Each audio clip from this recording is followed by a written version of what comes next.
లోన ఈశునిలోనే ఉన్న మనిషిగానే కన్పింతురు. తురీయాతీతావస్థలోనే ఈ యోగులెప్పుడు ఉండెదరు.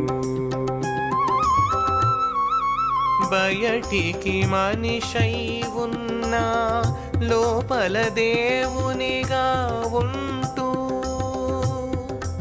అలౌకిక కర్మలు చేస్తూ దైవ నియమాలు తప్పరు. పరాముక్త స్థితి పొందితే యోగి సహజ భావం పొందును. అతను సహజంగా ఉన్నా ముందు అర్థం కాడెవ్వరికి. ఆంతరంగికంగా ఈశ్వరునిలో లీనమై పైకి మానవునిలా జీవిస్తుంటారు. తురీయాతీత అవస్థలో యోగి ఇలా ఉంటాడు. బయటికి మనిషిలా లోపల దేవునిగా ఉంటాడు. దైవ నియమాలు పాటిస్తూ అలౌకిక కర్మలను సాధిస్తాడు.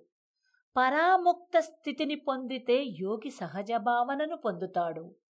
చూడ్డానికి మామూలుగా కనిపిస్తారు కానీ వారిని అర్థం చేసుకోవడం. శ్రీ చంద్రభాను సత్పతి గురుదేవ విరచిత శ్రీ గురు భాగవతం